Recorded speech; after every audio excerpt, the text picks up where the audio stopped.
can't beat the flavour of homemade jam, but sometimes even experienced cooks like me, Robyn Martin, hesitate at the thought of making homemade jam because we worry about its setting.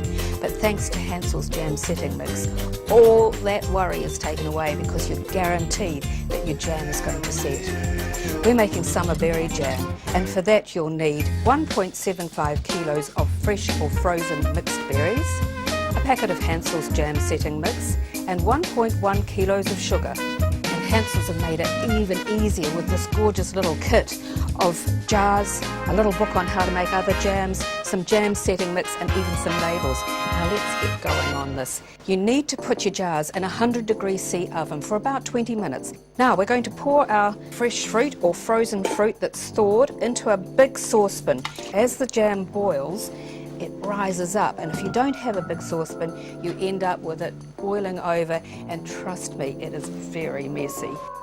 Now, once you've got your fruit in the pot, add the Hansells Jam Setting Mix. Just put it in and stir it in. Heat this now until the mixture comes to the boil. Just stir it around to dissolve the jam setting mix. This mix is made up of glucose and pectin. You need three things to make your jam set. You need acid, you need pectin, and you need sugar. So you don't need to add any liquid to this. If you have a look in my saucepan here, you'll see this is just the liquid that has come from the fruit, nothing added. You'll see now that the fruit is just starting to come to the boil, so I'm ready to add the sugar. So if I add it slowly and keep stirring while the heat is on high, then we can keep the temperature up. This smell is amazing. I'm stirring this so as the sugar dissolves, and we're going to bring this to what is called a full rolling boil.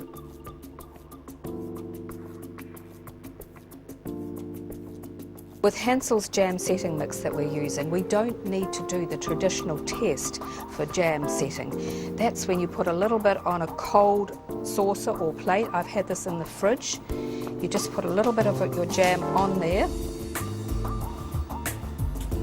and you put that back in the fridge to cool and set. And then when you run your finger through, if the channel that forms does not run together, then your jam is ready for bottling. You can see this channel actually runs together, so it is not ready for bottling yet. After 6 minutes of hard boiling, this jam is ready to bottle. So remove it from the heat. So what I'm going to do now is use a slotted spoon, again because I don't want to lose too much jam. I'm just going to skim around and get off that scum and get rid of it. What I like to do is drag it all in to one place, just like that. The reason you take the scum off is when you go to bottle it, you end up with all these little frothy bubbles going through your jam, which doesn't look so good.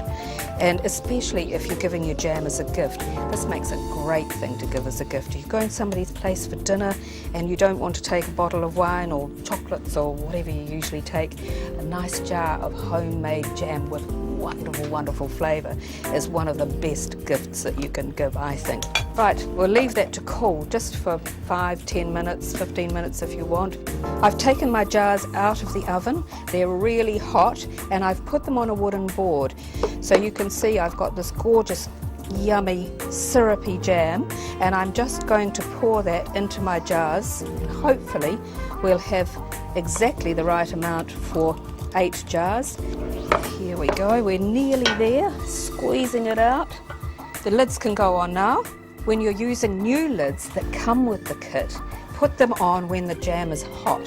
See these little domes here? They'll probably go down as the jam cools. If you're using old jars and old lids, put them on when the jam is cold. And the same goes for those cellophane lids that you buy. Put that on when the jam is cold.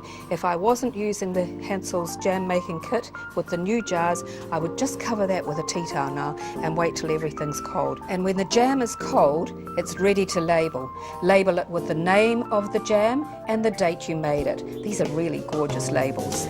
Store it in a cool, dark place until you're ready to use it. And now, of course, all we need are the scones. There you go.